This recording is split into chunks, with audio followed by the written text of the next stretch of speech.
Tamil world radio, Tamil உலக வானொலி செய்திகள்.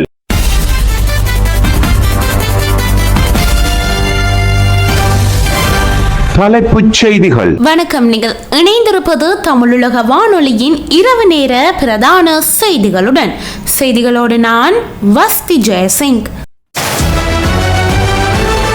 இலங்கை ஊழல் ஆணைக்குழுவில் ஆஜராகுமாறு சஜித்துக்கு அழைப்பு. காணிகளை விடுவிக்க கோரி பலாலி சந்தியில் 6வது வாரமாகவும் போராட்டம். வலைப்பனையில் காட்டுத்தீ பரவல், 10 ஏக்கருக்கும் அதிகமான வனப்பகுதி தீக்கிரை. ஈரான் மீதான தாக்குதலை தற்காலிகமாக இடைநிறுத்திய டொனால்ட் ட்ரம்ப். ஊழல் தடுப்பு விதிமுறைகளை மீறியதால் ஜெப்னா கிங்ஸ் கழகத்தின் ஒப்பந்தம் ரத்து.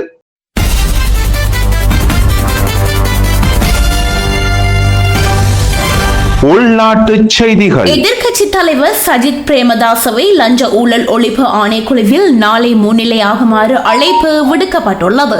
நாடாளுமன்றத்தின் பிரதி செயலாளர் நாயகமாக சமிந்த குலரத்ன நியமிக்கப்பட்டமை தொடர்பான விசாரணைகளுக்கு அவர் அழைக்கப்பட்டுள்ளார். எனினும் அழைக்கப்பட்ட திகதியில் முன்னிலையாக முடியாது எனவும் எதிர்வரும் ஆகஸ்ட் 3ஆம் திகதி ஆணைக்குழுவில் முன்னிலையாகுவதாக எதிர்க்கட்சி தலைவர் சஜித் பிரேமதாசா தனது சட்டத்தரணிகள் ஊடாக ஆணைக்குழுவிற்கு அறிவித்துள்ளார். வெலிகாமம் வடக்கு மக்கள் தமது காணிகளை விடுவிக்க கோரி பலாலி சந்தியில் 6வது வாரமாக இன்று போராட்டத்தில் ஈடுபட்டனர். யுத்தம் காரணமாக குறித்த பகுதிகளில் இருந்து 92ஆம் ஆண்டு வெளியேறிய 36 வருடங்கள் கடந்துள்ள நிலையிலும் காணிகள் விடுவிக்கப்படவில்லை என்று போராட்டத்தில் ஈடுபட்டவர்கள் தெரிவிக்கின்றனர். தமது காணிகளில் இராணுவத்தினர் விவசாய நடவடிக்கைகள், வர்த்தக நடவடிக்கைகளில் ஈடுபட்டு வருவதாகவும் அவர்கள் குற்றம் சாட்டுகின்றனர். இந்த நிலையில் போராட்டத்துக்கு வலு சேர்க்கும் வகையில் நாடாளுமன்ற உறுப்பினர்களான சிவஞானம் சிறிதரன், கஜேந்திரகுமார் பொன்னம்பலம் ஆகியோர் போராட்டத்தில் கலந்து கொண்டிருந்தனர். நுவரேலியா வெலப்பனே ஹரஸ்பெட்ட கல்தெகபத்தனவென பகுதியில் இன்று பாரிய காட்டு தீ பரவி வருகிறது. காட்டு தீயால் இதுவரை 10 ஏக்கருக்கு அதிகமான வனப்பகுதிகள் தீக்கரையாகியுள்ளதாக போலீசார் தெரிவித்துள்ளனர்.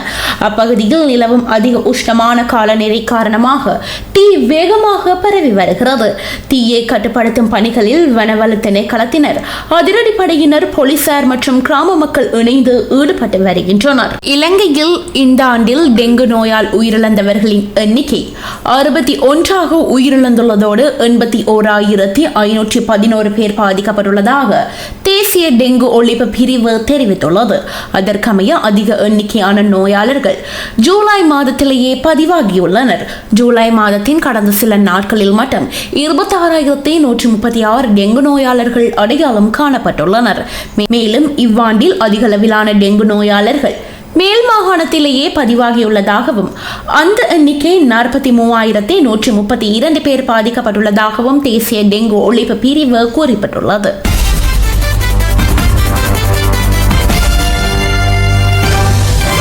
வெளிநாட்டு செய்திகள். ஈரான் மீதான தாக்குதலை அமெரிக்க ஜனாதிபதி டொனால்ட் ட்ரம்ப் தற்காலிகமாக இடைநிறுத்தியுள்ளார். போர் மேலும் தீவிரம் அடைந்ததால் மத்திய கிழக்கில் உள்ள பென்டகனின் பேட்ரியாட் ஏவுகணை எதிர்ப்பு தடுப்பான்கள் மற்றும் பிற வான் பாதுகாப்பு சக்திகளின் இருப்பை அது குறைத்து விடும் என்பதாலேயே இந்த தற்காலிக போர் நிறுத்தத்தை ட்ரம்ப் மேற்கொண்டுள்ளதாக சர்வதேச அரசியல் ஆய்வாளர்கள் தெரிவித்துள்ளனர். இந்த நிலையில் சிரேஷ்ட ஆலோசகர்கள் மற்றும் அமைச்சரவை உறுப்பினர்களுடன் இடம்பெற்ற உயர்மட்ட கலந்துரையாடலை தொடர்ந்து இந்த முடிவை டொனால்ட் ட்ரம்ப் எடுத்துள்ளதாக சர்வதேச ஊடகங்கள் செய்தி வெளியிட்டுள்ளன.